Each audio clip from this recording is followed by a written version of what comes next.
Bonjour, bonjour les enfants. Bon, c'est ma phrase à moi. Hein. Bonjour, bonjour les enfants. Donc, nous passons à l'épisode numéro 2, mon ami Flamme, le vocabulaire de l'épisode numéro 2. La première image ici, nous voyons une terrasse. Donc la terrasse, c'est ce qui est ici en marron, où on peut mettre des tables, manger aussi. Et la terrasse, elle peut être au sol ou à l'étage. Hein, chez Paul, dans sa maison, elle est à l'étage. Elle est au premier étage, la terrasse. Donc, une terrasse. Nous passons à un siège. Un siège, en fait, c'est une chaise où l'on peut s'asseoir dessus, qui est beaucoup plus confortable. Un siège. Ici, vous voyez le corps humain. En rouge, il y a un os. On appelle ça une colonne vertébrale. Une colonne vertébrale. Il appartient au squelette et il est très très important. Ensuite, nous passons au mot suivant. Ici, on voit un orage. Quand il fait tout gris et qu'il pleut très fort, c'est un orage.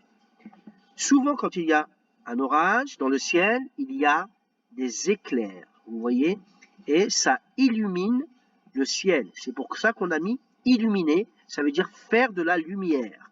Illuminer, faire de la lumière. Donc on dit que des éclairs illuminent le ciel. Ça veut dire que des éclairs font de la lumière dans le ciel.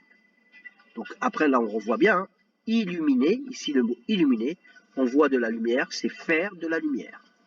Ensuite on a une tempête. Une tempête. Donc quand il y a une tempête, c'est qu'il y a beaucoup de vent, que l'eau commence à monter et c'est vraiment dangereux. Après une tempête, ce qu'il peut y avoir, c'est qu'il peut y avoir dans une ville une inondation, c'est-à-dire que l'eau est montée et qu'elle est rentrée dans la ville, elle est rentrée dans les maisons et c'est inondé. Et vous voyez ici, là, il y a des voitures retournées, c'est-à-dire que la tempête a été très forte, il y avait beaucoup de vent. Ensuite, ici, on a une prairie. Une prairie, c'est un long espace vert où il y a de l'herbe et ce n'est pas des montagnes, mais des toutes petites montagnes. Hein. Une prairie, c'est un long étendu d'herbe. Ici, l'enfant ne sait pas nager. On dit que si il ne sait pas nager et qu'il commence à couler dans l'eau, on a se noyer. Se noyer. Voilà, voilà. Ici, les enfants, on a vu tout à l'heure la prairie et les toutes petites montagnes qui ne sont pas très hautes, on appelle ça des collines. Des collines. Voilà pour le vocabulaire de cette semaine.